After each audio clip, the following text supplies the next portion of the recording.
एक शरीफ नौजवान जिसे कदम कदम पर संसार किया गया। जालिम माशरे की नाइंसाफियों, करप्ट पुलिस और दौलतमंद बदमाशों ने उसे भी एक गुंडा बनने पर मजबूर कर दिया। और जब एक शरीफ इंसान जराइम पेशा बन जाए तो वो सब गुंडों से ज्यादा खतरनाक हो जाता है। एक बदकिस्मत नौजवान जिसे जुर्म की दलदल ने एक आतिशफशां बना दिया। बदले की आग में जलते एक शरीफ नौजवान की कहानी।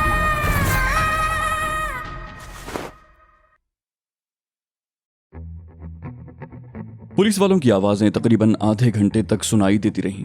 फिर खामोशी छा गई। शारिक ने इत्मीनान का सांस लिया और बिस्तर पर लेटकर रजिया के बारे में सोचने लगा।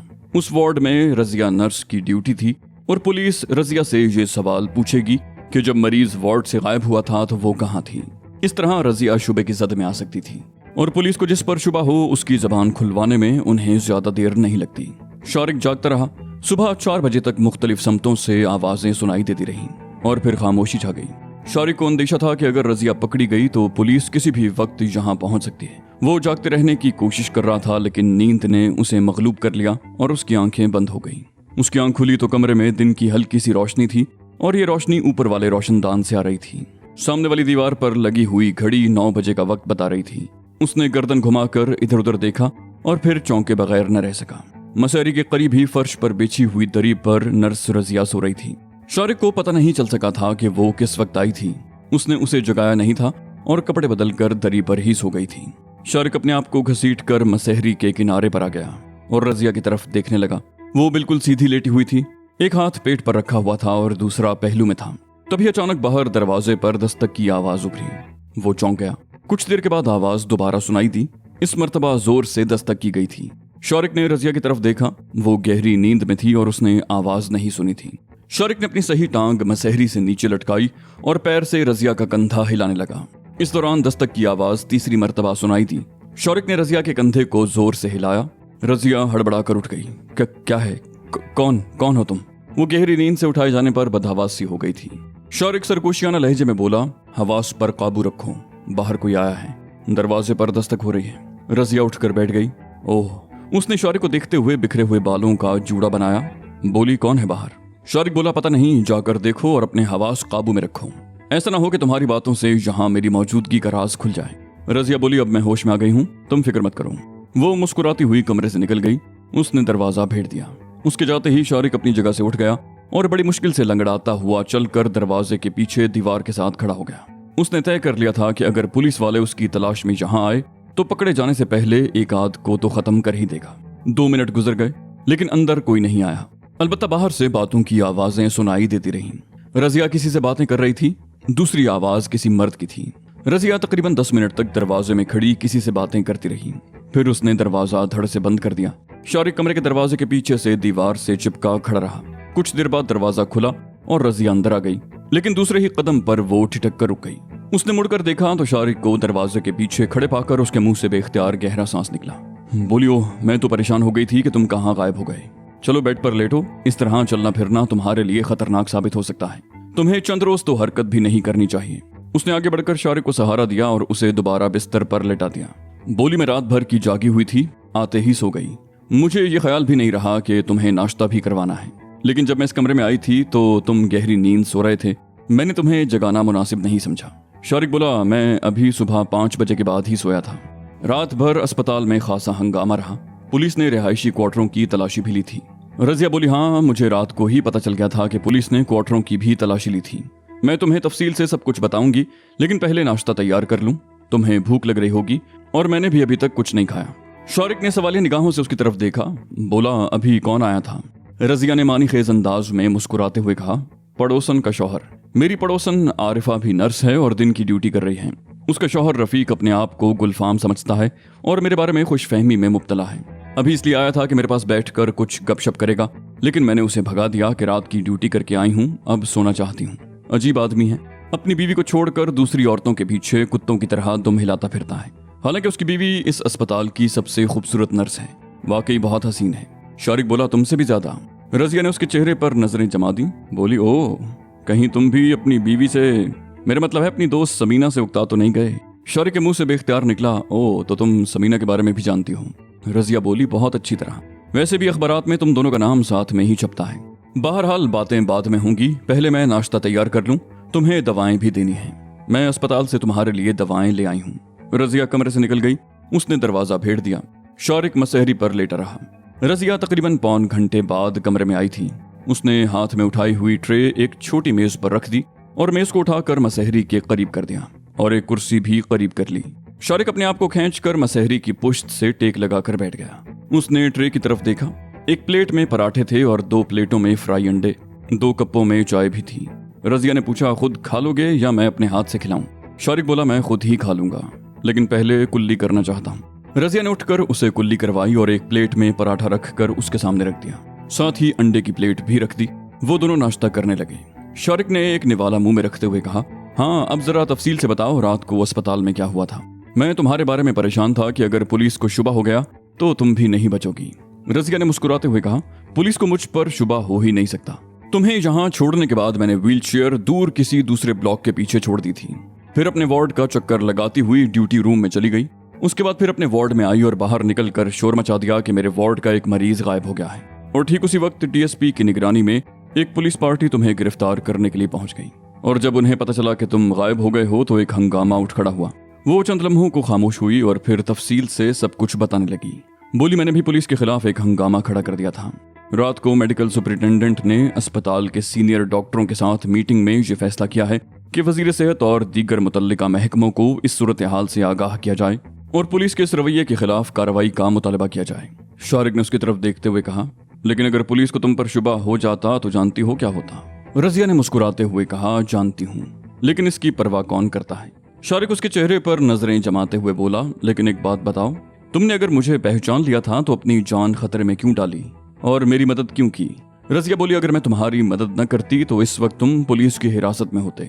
शारिक ने कहा, वो तो मैं जानता हूँ और इसके लिए मैं तुम्हारा एहसानमंद हूँ, लेकिन तुमने मुझे कैसे पहचाना जबकि पुलिस वाले उस वक्त तक मुझे नहीं पहचान पाए थे?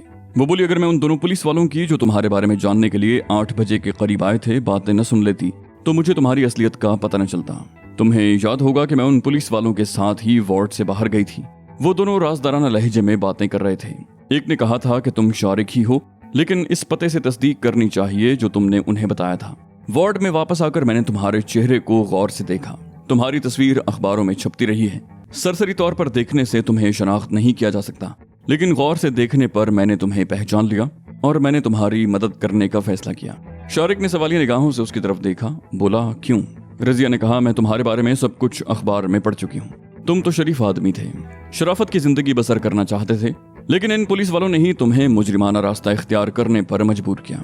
मैं तुम्हें मुजरिम नहीं मजलूम समझती हूँ, इसलिए मैंने अपनी परवाह न करते हुए तुम्हारी मदद करने का फैसला किया। शारिक ने उसकी तरफ देखते हुए कहा, लेकिन तुम हो कौन? अपने बारे में कुछ बताना पसंद करोगी? कुछ देर पहले तुमने कहा था कि तुम समीना को अच्छी तरह जानती हो। क्या वाकई उसे जानती हो या उसके बारे में भी सिर्फ अखबारों में पढ़ा है?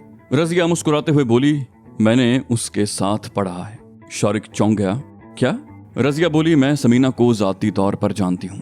मेरे वालिद भी सरकारी मुलाजिम हैं और चुबुर्जी क्वार्टर्स में रहते हैं। समीना के घर से हमारे करीबी ताल्लुकात हैं। हम इंटर तक एक ही क्लास में थीं। फिर इंटर करने के बाद मैंने नर्सिंग में दाखिला ले लिया और समीना उसी कॉलेज में पढ़ती रही। वो मेरी बड़ी अच्छी दोस्त है। उसने एमए करने के बाद लेक्चररशिप इख्तियार कर ली। वो बहुत अच्छी और बहुत शरीफ लड़की थी। फिर जब वो फैसलाबाद में थी तो कुछ अरसे बाद उसके बारे में अजीब सी बातें सुनने में आईं। मैंने बिल्कुल यकीन नहीं किया था कि ऐसा हो सकता है, लेकिन बाद में जो हकीकत सामने आई उसे झुटलाना मुमकिन नहीं था और फिर अखबारों में उसका और तुम्हारा नाम आने लगा। आम महफिलों में तुम दोनों के बारे में लोक कहानियों के से अंदाज में बातें होने लगी। आम लोगों को तुमसे हमदर्दी थी, जबकि पुलिस और माझे गुज्जर जैसे लोगों के लिए तुम दोनों के नाम दहशत की अलामत बन गए थे। रात को जब मैंने तुम्हें देखा और पुलिस वालों की बातें सुनने के बाद तुम्हें शनाख्त कर लिया तो मैंने उसी वक्त फैसला कर लिया था कि चाहे मेरी जान चली जाए मगर मैं तुम्हें बचाऊंगी। शारिक बोला, लगता है तुम भी चोट खाई हुई हो। उसने सामने रखी हुई दोनों प्लेटें हटा दी और चाय का कप उठा लिया। फिर बोला, एक चोट खाए हुए शख्स को ही मुझ जैसे शख्स से हमदर्दी हो सकती है। समीना ने गहरा सांस लेते हुए कहा, ठीक कहते हो, मैं वाकई चोट खाई हुई हूँ। शारिक बोला, अपने बारे में कुछ और बताना पसंद करोगी? रजिया बोली, क्यों नहीं, इस तरह दिल का बोझ हल्का हो जाएगा। वो कुछ देर के लिए खामोश हुई, फिर बोली, जब मैंने नर्सिंग में दाखिला लिया था तो उस वक्त मेरी उम्र 20 साल थी। मुझे इस अस्पताल में काम करते हुए तकरीबन 7 साल हो चुके हैं। 3 साल पहले मेरी शादी हुई थी। सलमान हमारा दूर का रिश्तेदार था और पुलिस में सब इंस्पेक्टर था। वो बहुत जालिम और जाबिर आदमी था, इंतहाई बद अखलाक और बदतमीज। वो जिला सियालकोट के एक गांव का रहने वाला था, लेकिन लाहौर में वो अकेला ही था। उसने ग्रेजुएशन यहीं से किया था और यहीं पर पुलिस में असिस्टेंट सब इंस्पेक्टर के तौर पर भर्ती हुआ था। सर्विस के 1 साल बाद उसने एक बहुत बड़े मुजरिम को धोखे से गिरफ्तार किया, जिस पर उसे तरक्की देकर सब इंस्पेक्टर बना दिया गया। उसकी बदअखलाकी और बदतमीजी की वजह से उसके गांव के रिश्तेदारों ने उससे मिलना छोड़ दिया था। वो बहुत राशि ऑफिसर था। सब इंस्पेक्टरी और दौलत के गुरूर में वो खुद भी अपने रिश्तेदारों से मिलना पसंद नहीं करता था। उसके माँ बाप मर चुके थे। एक बड़ा भाई था जिसकी गुर्बत की वजह से सुलेमान ने उसे भुला दिया। सुलेमान ने रिश्वत की दौलत जमा करके घोड़े शाह रोड पर जमीन खरीद कर उस पर मकान बनवा लिया। दरअसल उसने 2-2 कनाल के 3 प्लॉट खरीदे थे। दरमियान वाले प्लॉट पर 2 मंजिला मकान बनवाया और बाकी 2 प्लॉटों को लॉन में तब्दील कर दिया। एक रोज वो मेरे वालिद साहब से मिलने हमारे घर आया। उसने मुझे देख लिया और उसके चंद रोज के बाद मेरे वालिद को मजबूर करने लगा कि शादी उसके साथ कर दी जाए। पुलिस की धौंस देने के अलावा उसने वालिद को कुछ सब्ज बाग भी दिखाए और वादा किया कि शादी से पहले वो मकान मेरे नाम कर देगा। डैडी राजी हो गए। उसने मकान मेरे नाम ट्रांसफर कर दिया और उसके चंद रोज के बाद शादी हो गई। मेरी शादी के बाद 1 साल तक वो जिंदा रहा और ये 1 साल मुझ पर कयामत बनकर गुजरा। वो मुझे रोज मारता पीटता, मुझे मजबूर करता कि मैं नीम उरिया लिबास पहनकर उसके दोस्तों को शराब पिलाऊं। वो आवारा औरतों को घर में लाता और अपने दोस्तों के साथ दादे ऐश देता और मुझे मजबूर करता कि मैं उनकी महफिलों में मौजूद रहूं और अपने हाथों से उसके दोस्तों को शराब पिलाती रहूं। मेरे वालिदैन इस सूरत हाल से बेहद परेशान थे। वो एक मर्तबा मुझे घर ले गए और सुलेमान से तलाक का मुतालबा कर दिया, लेकिन सुलेमान मुझे जबरदस्ती उठाकर अपने घर ले आया और मेरे वालिदैन को धमकी दी कि अगर उसके खिलाफ जबान खोली गई तो हम सबका बुरा हशर होगा। मेरी शादी को 1 साल हो चुका था। मैं खामोशी से सब कुछ बर्दाश्त करती रही। फिर एक रोज मुझे ये इत्तला मिली कि सुलेमान डाकुओं के साथ मुकाबले में मारा गया। शौहर की मौत पर मुझे सोग मनाना चाहिए था, लेकिन मैं बहुत खुश हुई। मुझे कोई दुख नहीं हुआ। मुझे उस दज्जाल से निजात मिल गई। मैं आजाद हो गई। रजिया कुछ देर खामोश हुई, फिर उसने अचानक ही अपनी कमीज उतार दी। बोली, ये देखो, मेरे जिस्म पर ये निशान दिख रहे हो। ये सारे निशान सुलेमान के जुल्म तशद्दुद की निशानियां हैं। वो रोजाना मुझे अपने दोस्तों और आवारा औरतों के सामने मारता पीटता था। शारिक बोला, वाकई बहुत जालिम था वो। रजिया ने कमीज दुरुस्त की और फिर बोली, सुलेमान की मौत के बाद मैं इतने बड़े मकान में अकेली नहीं रह सकती थी। मैंने वो मकान किराए पर दे दिया और अपने वालिदैन के घर आ गई, लेकिन वहां भी ज्यादा अरसा न रह सकी। बहन भाइयों के झगड़ों की वजह से वहां भी मेरा जीना हराम हो गया। मैंने अस्पताल में रिहाइश के लिए दरखास्त दे दी। मुझे नर्सों के हॉस्पिटल में एक कमरा देने की पेशकश हुई थी, लेकिन मैंने इनकार कर दिया और अलग क्वार्टर के हुसूल के लिए कोशिश करने लगी। बिलाखिर मुझे ये क्वार्टर मिल गया। मैं यहाँ अकेली रह रही हूँ। कभी कभार मेरी वालिदा या बहन थोड़ी देर के लिए यहाँ आ जाती हैं। वालिद या भाइयों में से कोई कभी यहाँ नहीं आया।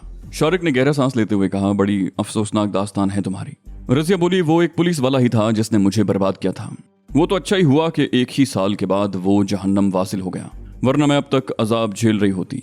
मेरे साथ जो कुछ भी किया एक ऐसे शख्स ने किया जो अपने आप को कानून का मुहाफिज कहलाता था, जिसकी ड्यूटी ये थी कि वो लोगों के जानो माल की हिफाजत करे, लेकिन वो जल्लाद बन गया, दूसरों के लिए भी और अपनी बीवी के लिए भी।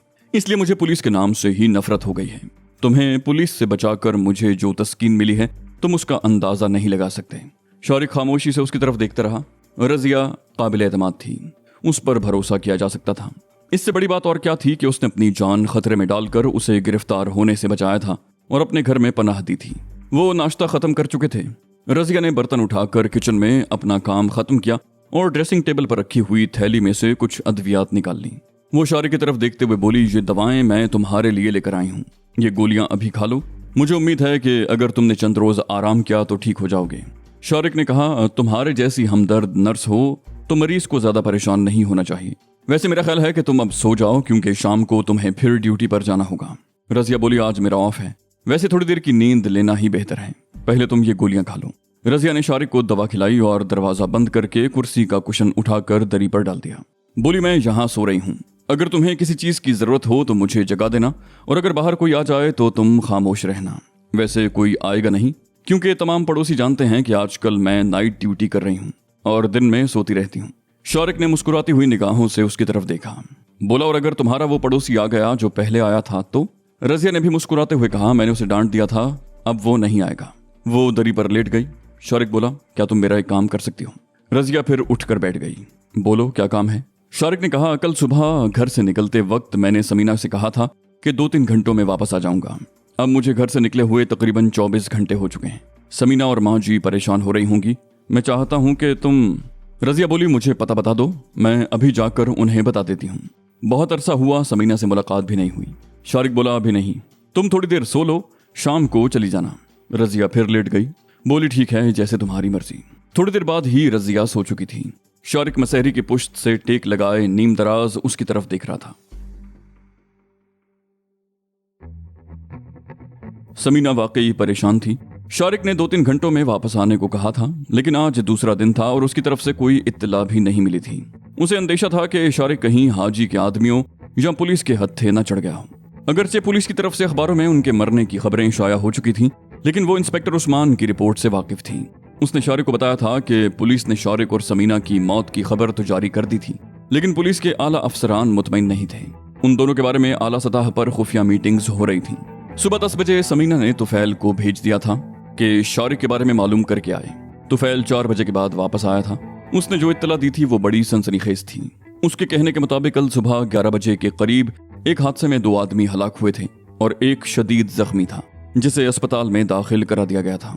हलाक होने वालों में एक माझे गुज्जर का पुराना साथी दिलावर था, जबकि जख्मी होने वाला शख्स रात को पुरस्रार तौर पर अस्पताल से फरार हो गया था। उसके बारे में मुख्तलिफ बातें सुनने में आई थीं।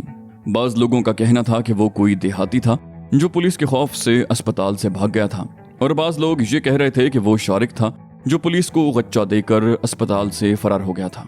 तुफैल से ये इत्तला मिलने के बाद समीना ने इंस्पेक्टर उस्मान को फोन किया। इत्तेफाक से कॉल उसी ने रिसीव की थी। उसकी आवाज पहचानने के बाद समीना बोली, मैं समीना बोल रही हूँ। शारिक कल से लापता है। अभी मुझे इत्तला मिली है कि वो एक हादसे में जख्मी होने के बाद अस्पताल से फरार हो गया है, मगर ये इत्तला मशकूक है। मैं सूरत हाल जानना चाहती हूँ, क्या वो शारिक ही था या कोई और? इंस्पेक्टर उस्मान बोला, ये इत्तला दुरुस्त है, अस्पताल से फरार होने वाला शारिक ही है। समीना के मुंह से बेख्तियार निकला, ओह, क्या तुम इस सिलसिले में तफसील से कुछ बता सकते हो? ये हादसा कैसे हुआ और कहाँ हुआ?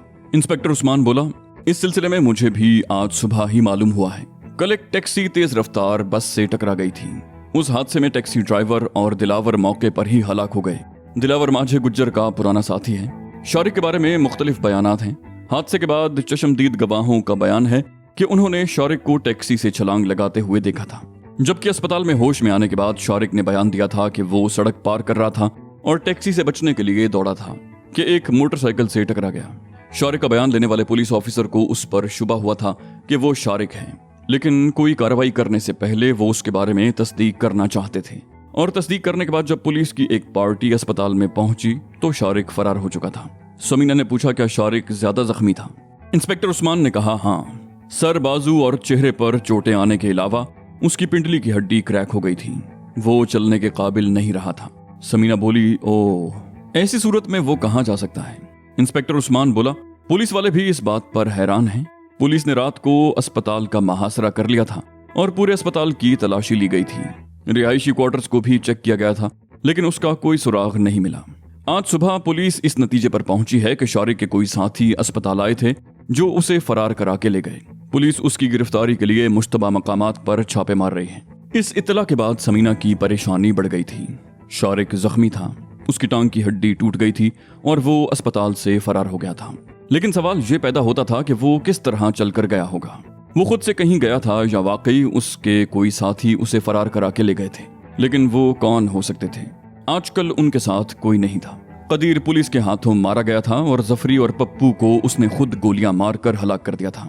तो फिर शारिक को अस्पताल से ले जाने वाले कौन हो सकते थे? उस्मान ने बताया था कि चशमदीद गवाहों के बयान के मुताबिक शारिक ने जिस टैक्सी से छलांग लगाई थी वही टैक्सी एक तेज रफ्तार बस से टकरा गई थी और उसमें से ड्राइवर के अलावा एक और लाश मिली थी जिसे दिलावर की हैसियत से शनाख्त किया गया था। दिलावर को वो भी अच्छी तरह जानती थी, लेकिन शारिक से उसकी मुलाकात कैसे हुई और वो एक टैक्सी में कैसे सफर कर रहे थे? और फिर सबसे अहम बात यह थी कि क्या वाकई वो शारिक था या कोई और? हो सकता है पुलिस को गलत फहमी हुई हो और उसके अस्पताल से फरार होने के बाद पुलिस ने यकीन कर लिया हो कि वो शारिक ही था। लेकिन अगर वो शारिक था तो वो कहाँ गायब हो गया?